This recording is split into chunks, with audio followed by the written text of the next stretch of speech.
it's your girl Super Cindy. It's time for Just Being Nosy. Hey, it's your girl Super Cindy. We are here at Midtown Studios in Midtown Miami. And you know, we just being nosy. And alongside, right next to me, I got my girl Kat Stacks in the building. Hey, Kat. Hey, what's up? What you sipping on, girl? Hennessy and Coke. Hennessy. You know what? I've never seen anyone drink Hennessy and Coke like this. She has 2 cups, and then she takes, what do you take a sip of first, the Coke or the Hennessy? Hennessy. Oh, so she takes a sip of Hennessy, and then she takes a sip of Coke, and then, so you wash the Hennessy down with a sip of Coke? Yes, I don't like taste the aftertaste. It's nasty. Okay, yeah. I was telling her my horror story of how one time I was like Hennessy queen drinking Hennessy and Sprite and got so sick that just looking at the label of Hennessy used to get me sick. But I'm over it now. But I am a white liquor girl, so we got to get the goings going on. Kat Stacks, I haven't spoken to you or seen you in many years, and we got a lot of catching up to do. So first, how you feeling tonight? How's everything going? Kind of tipsy with the Hennessy now. Perfect. It worked. No, just kidding. So let's go back some years. So I want all the viewers to basically, some may be familiar with who you are, some may not. So we want to catch up and fill everybody in. So personally, the first time that I ever saw you was when you were doing the video on World Star with that featured Soulja Boy, that you were in his room or something. So how did that whole video come about, and how did it come about? It was a publicity stunt. It was scripted by World Star, and Soulja Boy was coming out with a new album. I forgot what it was called because it was years ago. But he was coming out with a new album, so it was just like a promotion, publicity stunt. Like, there was really no drugs, and they just told me what to say and what to do. So Soulja Boy knew about it as well, or you guys just went and did it? Like, he was part of that? He was part of it with World Star with Q. And Q told me what to do. And what to say. And I mean, I got 20,000 from that video. Did you realize how huge that video would be? No. Because it was like crazy, like spread like wildfire across the world, basically. Yeah, like I wasn't really like part of the industry or knew what the industry was back then, and I was only 19. Okay. So I had no idea, and then the next day just blew up, and I'm like, oh my God. So then everyone starts stepping to you and coming at you like, oh, so you were fucking with Soulja Boy and he's a cokehead. So you had to play it off like it was real? I don't suddenly we were like in most of the covers of the magazines. Like we were like on Hip Hop Weekly, XXL and stuff. And I really wasn't ready for that. I was just working with World Star because I had a contract. So I wasn't really ready for like everything that came with it after that. But I don't know. I guess Soulja Boy didn't care because now everything we did back then, he's doing it now. Worse than me. He like copied everything World Star made me do, and he's being a psycho now. Do you still communicate with Soulja Boy or no? Last time I spoke to him was when I was locked up, incarcerated. Okay. I used to talk to him on the phone. Well, I used to talk to him on the payphone, and then I also had a phone. Oh, okay. So we used to like text each other. So that's the last time. But then I was involved with Q at the same time, so I had to stop talking to him because Soulja Boy wasn't like paying the lawyer bills or nothing. Q was. Okay. So I had to like let him go. So let's go a little bit before the Soulja Boy whole video thing. How did you connect with Q from World Star? I was friends with this escort. I don't know if you know of her, Jenna Shea. Oh, she's like in a lot of urban magazines. Okay. So I knew of her because we used to like work together and stuff when I was like 18, 19. And then one day she introduced me to Q in Atlanta. And that's how we met in 2009. And so how did the whole thing start with like you coming, like how did the whole idea come about to start doing, like creating the Kat Stacks character that you were in all these videos doing? Because that wasn't really you. That was the character that they created for you to do these videos, right? It was actually Jenna and Q, both of them. Like, Q was the one with the money and Jenna was the one with the ideas. But did you understand like what they were asking you to do? Because back then, like videos spread, but not to the extent the way the Soulja Boy did. So when they were explaining to you what they wanted you to do, did you understand? You obviously didn't understand the impact it would have on everything. No.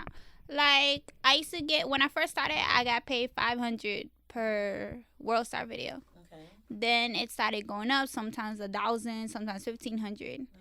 And once the price went up on World Stars, because before he used to charge 200 or 300 per video, and then he started charging people 750. So once it started going up, I started getting paid more, and then he just started depositing 3,500 per month. So wow, so that was just a constant paycheck that was coming in. So did you have any say after the Soulja Boy video of what the videos would the content would be of your videos, or like you would just come up with things recorded, or how did your continuous videos work? I will get an email from Q telling me what to say or what to do. Okay, like for example, if Fabulous says something about me, he'll send me the interview what he said, and then he'll tell me what to say as a reply. Okay. And if it didn't sound too hard, he'll email back and be like, no, you have to go harder and you gotta say this, and that. And I'm like, okay, I need a drink, and then I'll do it. So then I'll drink, and then I'll do the video. And then I'll be like passed out when I send the video, and then it'll be on World Star. But then I already have money in my account, so I'm like, yeah, it's better because I was working in a strip club and I was escorting. So it's like, I'd rather like make money at home, just like talking crap instead of like dancing in the strip club, you know? How did you get into the whole escorting world? Like, how did that whole start? How did that whole thing start? Well, I ran away when I was 14. Where are you originally from, or where are you from? I was born in Venezuela. Oh, Venezolana. Yeah, my mom's from Venezuela and my father's from Trinidad. Okay, nice mixture. Yeah, so she moved to Miami, and then when I was 14, I ran away with I thought he was my boyfriend. He was a pimp. So whoa, where did you meet the boyfriend / pimp? At 14, and how old was he? I think 28 he was. Wow. So how did you meet him and get involved with him? Well, he's what they call now cross-country pimp. Like, they go from different states with their girls working, and he was from New York, and he brought his girls to Miami to work. Well, back then I didn't know what that meant, but now I do, yeah. Now you get it. Yeah, so he met me, looked at me, okay, she's weak, she's green, she never had a pension at work, let me turn her out. Perfect. So I got turned out, and then I started working in that type of industry. That's how I met Jenna, because she was working too. So, like, at 14, do you really understand the concept of what's going on? Are you, like, traumatized every night wanting to go back home? Or you were good with being separated from your family and just starting that life? Or how did you react as a 14, 15-year-old in that world? It was terrible. But, yeah, I wrote a book about it with like Q. He published the book about what I went through before I was 18 years old. So maybe people can read about that. Plug the book. Oh, then we won't plug the book. Plug the book. Where's the book? How can we find it? It's like you could find it on before Q died. I was having personal problems with Q. And we never like settled with the book, and he edited his own way, and it was all this weird stuff. But before he left, he gave me the rights to the book. So I was like, that was a nice thing for him to do before he passed away. So I'm gonna finish, what he started. He wrote the foreword of the book and stuff. So yeah, in the book is everywhere on the online store. Because we were fighting, we never got it printed out. Because physical copies were never printed. Yeah, so it's only the online, the way he left it, the way he edited, he did everything with the book. So it's called, he named the book Admire Andrea, Surviving Savagery to Saving Lives. And you could buy it everywhere online. It's on. Just Google it. Again, what's the name of it? Admire Andrea, Surviving Savagery to Saving Lives. But Q named it. I didn't name it. That was him. If you would name it, what would you have named it? If you would have named the book. I don't know, cause before he passed away, he was trying to like do positive things and stuff, like name the book positive and not have me do wild stuff like what I'm doing now. So I don't know, but I mean, that's what he wanted it, and he left it. He invested in it, so I'll just like, yeah, just the way he left it. That's like the last what's that called, print or something before he left. Yeah, so it's like as soon as you open the book, is his note and his foreword. So I'll always leave it that way. I'll never edit it or change anything. So let me ask you something. Like I read that you just said that you and him, had a falling out over the book and just certain things, and you broke up back in 13 or something like that. I think. Well, we were on and off in 2013, then on and off in 2014. Okay. Yeah, and he put the book out in 2014. Okay, so at what point did you and him begin cool enough to go on speaking terms again? We never did. We were actually fighting with his lawyers through email, and like it was like the biggest drama ever.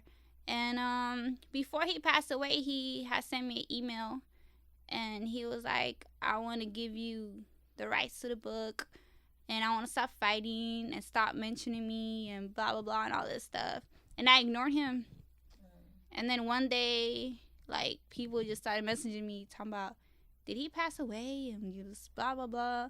And I'm like, oh my god, like I should like reply to him, like spoken to him. But I was just mad and I ignored him. Because I was like, you know what, forget. Anyways, I was just like ignoring him, and then he passed away before I could speak to him. But actually, Alan, he, I met him through another guy who passed away before him that I was close to. And the same way happened too. Like, I didn't speak to him. He was trying to talk to me. He was like, I'm in the hospital. Come see me. I'll fly you to New York. And I ignored him because I thought he was lying. And then he really passed away. And who was that guy? He wasn't famous, but he was like a multi-millionaire and stuff. So, but a friend of yours, or he was his bodyguard. Oh, okay. Yeah. So it was like once he did that, it like made me realize I ignored Q, I ignored his friend. I'm like, you never know when someone's like leaving. So now ever since then, I always tell everybody bye or whatever. Sometimes it's like the situations like that make you realize that, like, yeah, when a person's alive and you have beef with them or situations or difficulties, you don't get it. But then when they're gone, you're like, was it really all that serious? At what point could I have turned the tables and all of that? So are you in, like, after he passed and you saw that it was confirmed that he had passed, what were you feeling or what were you thinking? At first I was like, really? But then his book team, the people that worked on the book, edited the book, and did like the artwork and stuff, they contacted me and they were like, any like sales from the book, we want to just give it to you, and if you want to change anything from the book, just let us know and all this stuff. And I was like, oh my god, he's really gone. Cause like, when people don't know this, but when I left Q, it was because like I wanted him to appreciate me. So I wanted him to like see me as not like one of his girls that wasn't working and he was just taking care of, just another like what's that called, like them dumb blondes or whatever. Yeah, them, because he took care of a lot of girls and stuff. So it was like I wanted to show him like I'm like part of you, like your team, like I don't want to like use you. I want to grow with you, And you were there from the beginning of the creation of you were titled the Queen of World Star. Yeah, so it's like I wanted to like show him like appreciate me. So when we like separated, I was like competing with him and we started fighting and all this weird stuff. And like I always thought, like in my heart, I always thought that I could like make millions the way he has now, and then we'll be together again. He'll see me different, like the girls he's with. and then now he's just gone. So it's like, I thought that's who I was like gonna get married to. Yeah, you thought he was the one, but you wanted to prove to him that you could do it on your own and come back and be like, see, I am worthy. So that's what you... Kind of like what Sierra did in Future. But actually, see, Sierra like stayed with other dudes. But if that would have been me, I would have like went back to Q. Yeah. AKA Q. Yeah, like I would have like went back to him. I was just like trying to prove a point, and he turned messy. Yeah. And then he was just gone one day, and now I regret it. Like. So what now? Now that he's passed away, as far as like, do you still believe in love? Like everything that you've been through from being the age of 14 and your pimps mistreating you and things like that, do you feel like love exists? I feel if I ever found love again, he has to be better than Q. And what would be better than Q? Like what is that? What does that mean? What is define that? Because Q took me away from that lifestyle. He took me away from the pimps, the strip club, the streets, the escorting, and he showed me different. Like, he taught me how to open my first bank account, how to not give money to anybody, put in my bank account. He's giving me flowers, teddy bears, treat me good. I don't have to work. And he was just like, just be loyal to me. That's all he ever told me. So he taught me how to be independent without having a pimp or working in the streets and stuff. So if I meet anybody else, they have to be way better than him. Yeah. They want better for you as well. Well, because he took care of my family too. And he took my son in as his son. So if anybody comes after him, like they want me to care about him, they have to be like way better than him. Or else, like, no. Stay away. Like in front of the limelight, you have people perceive you to be someone, but like what do you think is the biggest misconception about you? Like what is something about you that people don't know because they have this image of who they think you are? Well, it's kind of like love and hip hop. It's all like scripted, it's fake. They turn people to be into something else for a paycheck and a storyline. So that's what me and Q did for his website before Love and Hip Hop. Is just a reality. Well, it was actually a web show. It was a fake webisode. So I got a lot of views. Yeah, it has like really nothing to do with me. It was just an online persona. And if they want to get to know me, they could like read the book that Q published for me. Because he knew the real me, but we were just like faking it. Yeah. How did you come up with the character that you portrayed in those videos? Like the way she spoke? Because you obviously don't speak like that. Do you ever use that voice again? It actually came out when me and Q used to argue and I used to get drunk and stuff like that. That was the voice? Yeah, so because before I didn't know my limit, I was just 19. Yeah. Now I know my limit, but before I didn't know my limit, so he liked that crazy part. And like he saw a vision or potential, whatever he wanted on his website, and he just went along with it. And I was just with him because, like I said, he's the first guy that taught me how to get a bank account. Okay. That means a lot when a dude tries to build your bank account. Trust me. Yeah. And show you how to keep your money and not spend it all and save and things like that. Yeah, I was so happy. Like when I went to the bank with him and he opened an account at Wells Fargo, I was like, oh my God, thank you. Like I've never had that in my life. True love. No, I hear you. Yeah. That's real though. Yeah. That's real. So what now? Like what now for you? Like what are your dreams right now? Your hopes? Like what do you want to accomplish? What are your goals? Well, since Q passed away, I've just like been just promoting what he left, his book, like has his legacy and stuff. Yeah. So that's the only thing I had focused on. And before, when we had our different projects, like we were fighting, we didn't finish it and stuff. But I haven't really planned it out yet because it really messed with my head when he left. Yeah. So right. It's fresh. It's very fresh. Just like a few weeks ago. Yeah. Yeah. So I haven't really planned out anything. I've just worked with his book team. They wanted me to edit the book. I tried to for like 2 weeks, and then I'm like, I don't want to edit anymore. Just leave it like he left it. So I've just been promoting him, and I guess I'll deal with like the prizes and stuff like after, like when I'm like better. Other than that, I've just been focused on what he left before he passed away. Do you communicate with anybody from World Star, like besides the book team? Is there anybody else that's affiliated with Q that you communicate with? Anyone in his family or part of World Star that? Well, his family tried to take down the things on my Instagram page. Because when he passed away, I was like posting his like gifts or whatever. And she tried to report all my pictures. And there were like personal pictures of me and him. And I'm like, who's else going to do that except his baby mama? So I got mad. So I hired a lawyer. And they contacted Instagram and they restored everything. Wow. So they had Instagram had deleted your personal pictures because of whoever did it. Yeah. But the email showed that it was copyright from World Star.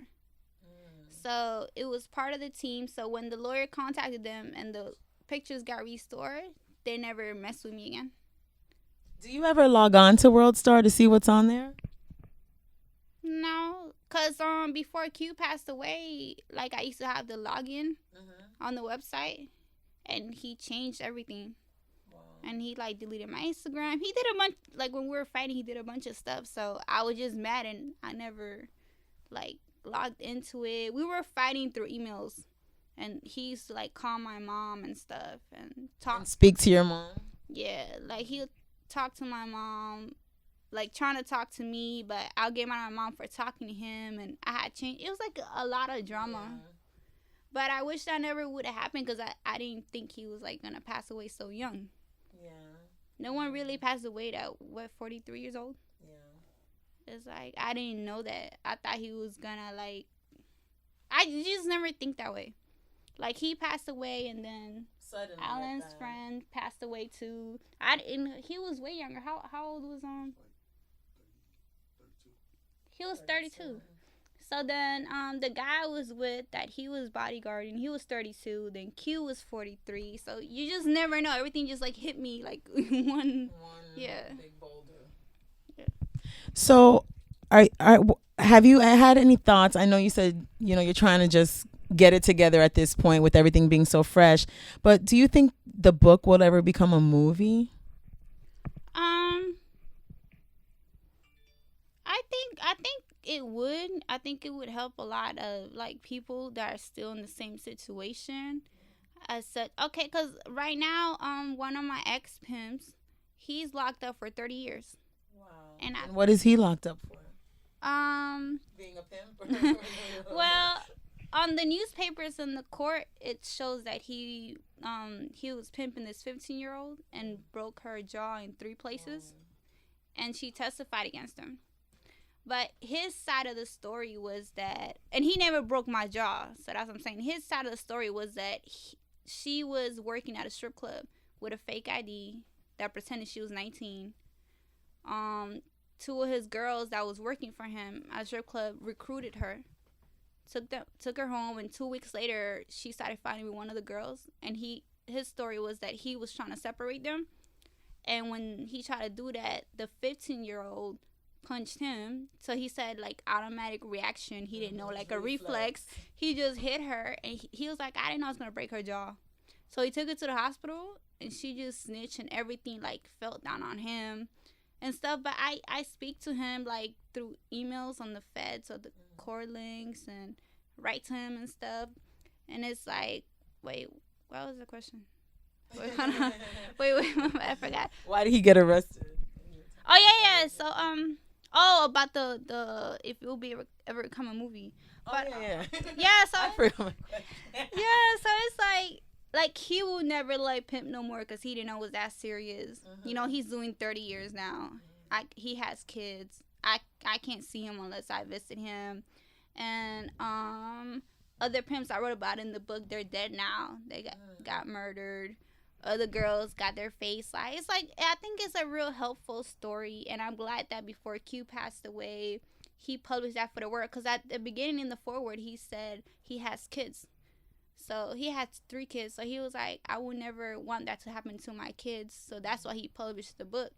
He's like, hopefully it helps somebody one day. And when we were fighting, I never promoted the book until he passed away. So I've been promoting it for a month now. But yeah, maybe if like someone important, a producer or something, reads the book and thinks, hey, you know, maybe this story can help someone else, and you know, maybe one day it can become a movie. I mean, Q thought it had potential. That's why he did it. Yeah. And he's a very smart man. I mean, he's worth like he before he died, he was worth over $90 million. Wow. So. Yeah. So as a like, let's go back to when you were 14 and the whole situation. Do you think everything that happened to you from when you were 14 until you were older, you know, being an escort and a prostitute and all the things that you went through, how do you get through that to have a normal life? Like, how does, you know, did you go through therapy or something, or did being arrested put brakes on what you were doing and help you? Like, how did it, you know, how did that work? Well, actually, when I was still working, I got arrested when I was escorting. And ICE put a hold on me, and they wanted to deport me.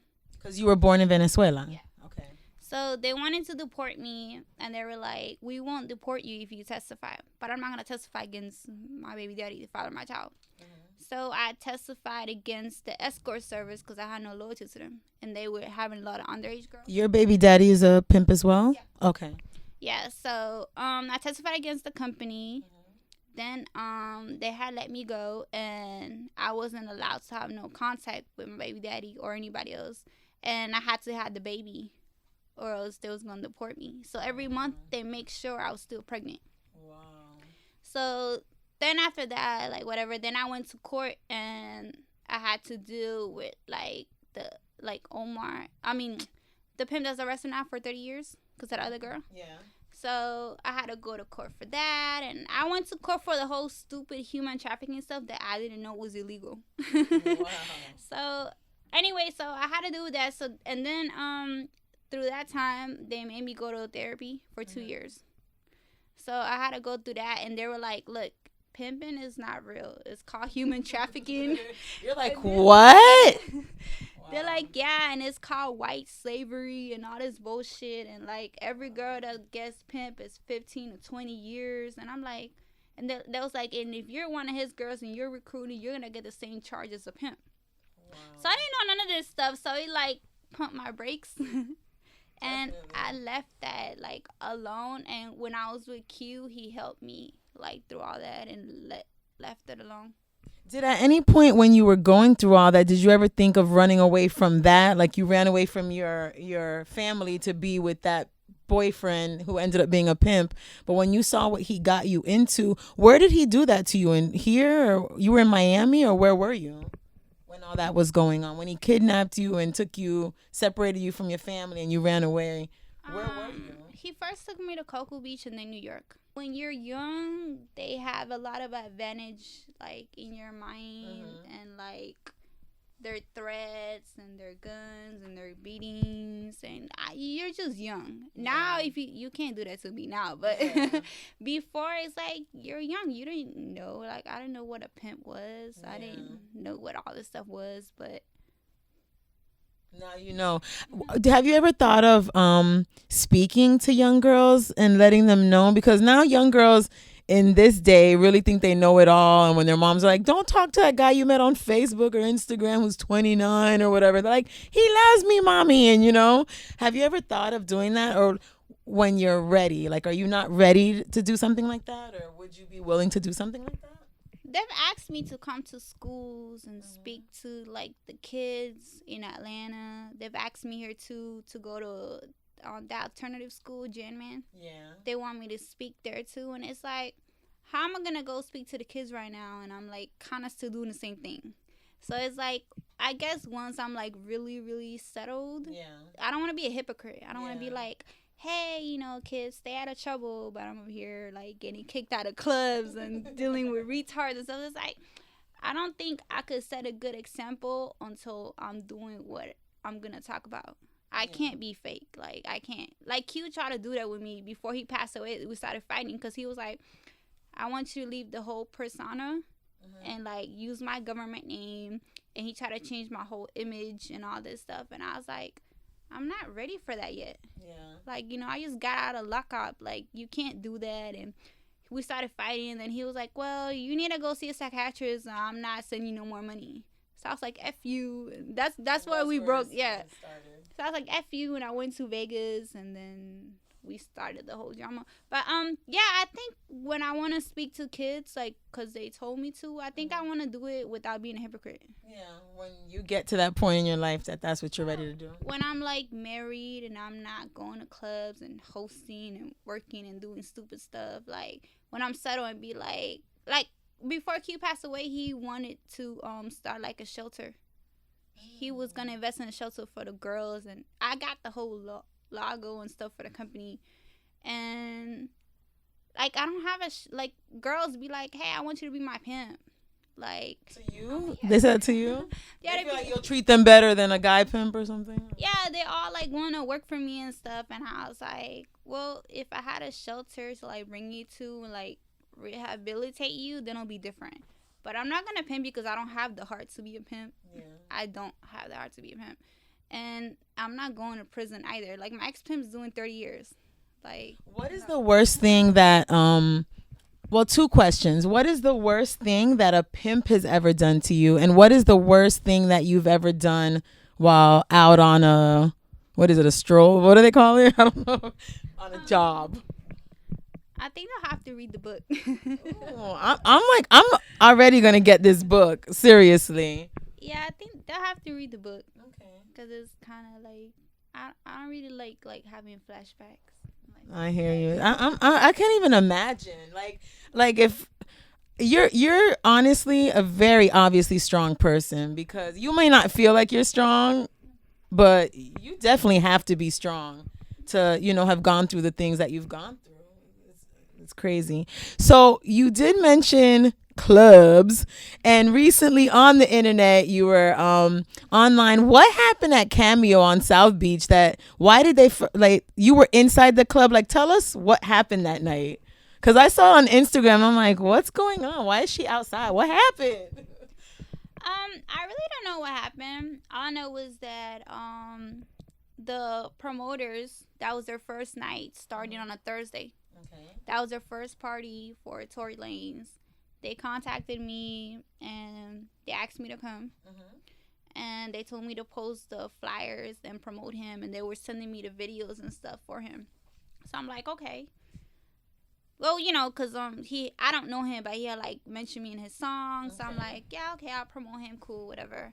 So I promoted him, went to the club, was there for 3 hours. And then suddenly they tell me to step out. Are you by yourself? Or are you with friends? Oh, okay, you're by yourself. Yeah, like it's Cameo. Like, you're on stage with like 4 securities. Yeah. Like, nobody's gonna do nothing at Cameo. Yeah. So I get kicked out, and mind you, I've been drinking Hennessy for 3 hours. So I'm just about to turn up. Why the hell are you kicking me out? Like, yeah. So they tried to kick me out to the back, and I made a scene inside the club. Okay. And then another security came, and they were like, just let her go through the front and talk to the manager. But they lied. There was no manager in the front. So once they never told you why they were escorting you out? No. Like, nothing happened. You were just there minding your business. Yeah. Wow. So they said, you got to speak to management. So then they just kicked me out and told me, you're banned. You have to get out of here. And that's when I went off. I was like, yeah. So I went off, and while I'm going off, I didn't notice Trina was there. Okay. So in my mind, I'm like, well, I was like really gone in my head. You know, I've been drinking Hennessy, so I was like, I assumed that before they got to the club, someone called and said, like, get her out. I assumed, because I was making videos and stuff online. So she was there, so I don't know if Trina did it or not. Maybe she was there at the wrong time, because I just got kicked out of the club. I don't really know what happened. Like, I don't have proof that it was her. I was just drunk as hell, and she was there, so I blamed it on her. But do you and Trina have a history of having issues, or so then? But in your mind, the Hennessy told you. Like, as soon as they came out, she's there. So it was you. It was you, damn it. Yes, I was like, I don't know. Like, it was just in my head, because Trick Daddy tried to kick me out of Cameo before. He tried to kick you out of Cameo? But I was messing with one of the bosses at Cameo. So he was like, get her out of here. When we were arguing one time in the club or something. I was drunk. You and Trick were arguing. Okay. So he told security to get me out of here. And the boss was like, no. So he kept me there. So when I saw Trina, I guess it was a flashback. And I was like, well, it was you. You guys were on the same song together and the same label. It was you. So I assumed then I like went off the entire night the next day. And then one of the girls that was with Trina, she posted a video. That was her who filmed it when I was outside. So she was like, it wasn't Trina, but, you know, the club was wrong for doing that. So she, like, posted a video and had my back. So then I got confused, and I'm like, why would Trina's team post a video, like, that is good towards me and bad towards them? So then I just got confused, and I'm like, you know what, I don't care anymore. So I deleted all my videos, and I was like, I don't know what happened, I don't care, and then it just went viral. You're like, wait, I was confused. I was on Hennessy. I don't know who's on my side and who's against me. Yeah, it was just really weird. Like I just want to say I didn't, like, really mean everything I said. Like, you know, Trina, I don't know if she did it or not or whatever did it, like, maybe she was there at the wrong time, but as soon as I came out, she was there. So I was drunk. So in my head, I thought, well, it was you, you know? So I don't really know. I didn't meet it. I've never met Trina, never had a problem with her.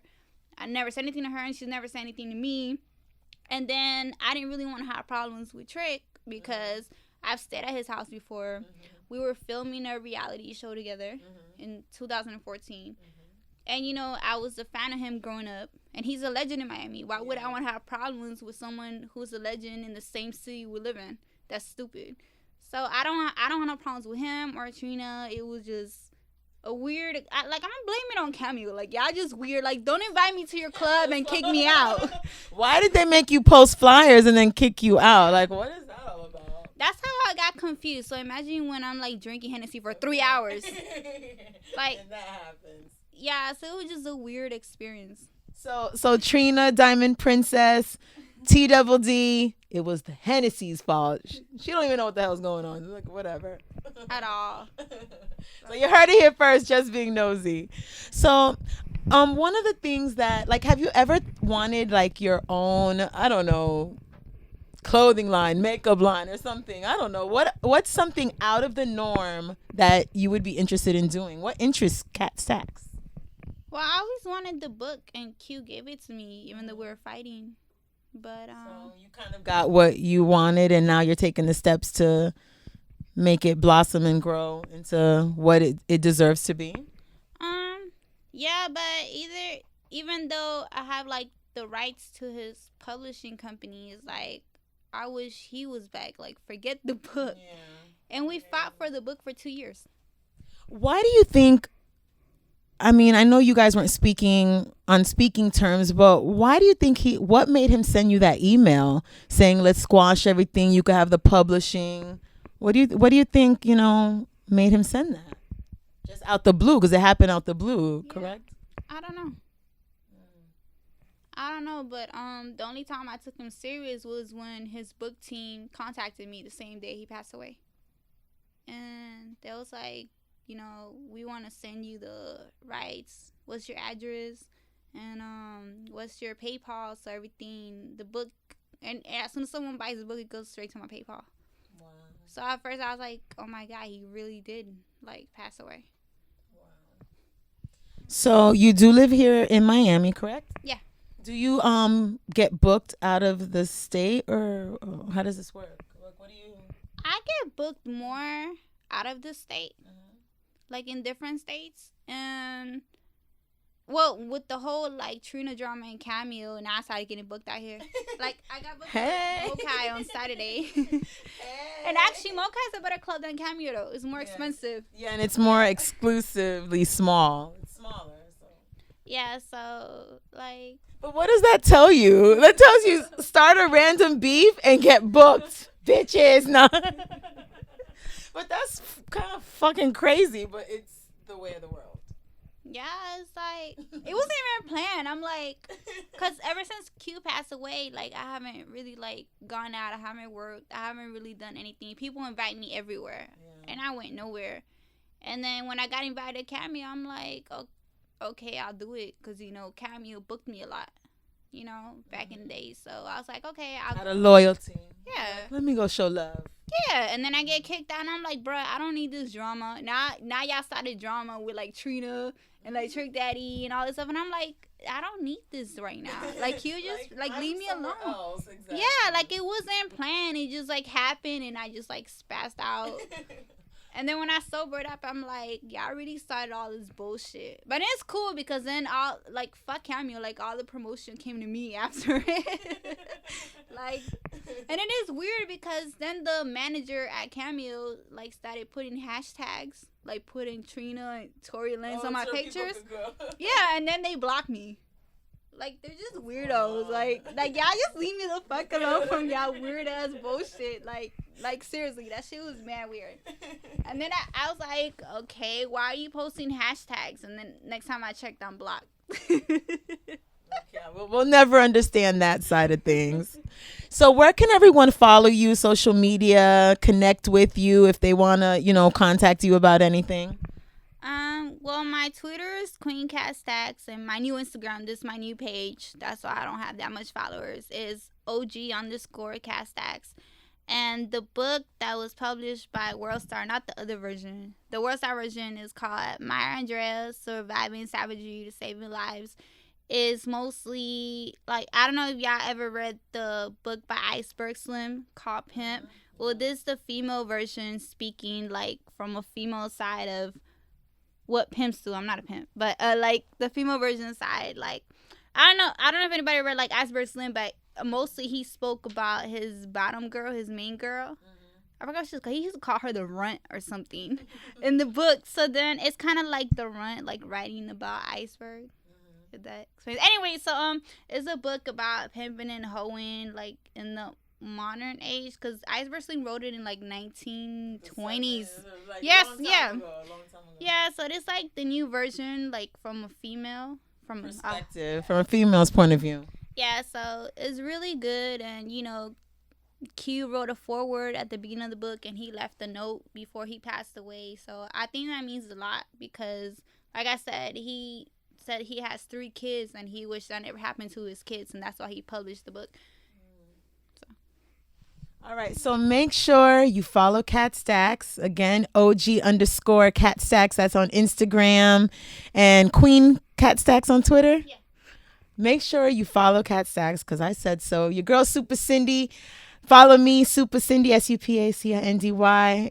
Just being nosy with Cat Stacks. I learned a lot today. And I'm going to keep following you and following your progress because I truly believe that things happen for a reason. I know they say that and you're like, all right, whatever, shut the hell up. But at the same time, things do happen for a reason.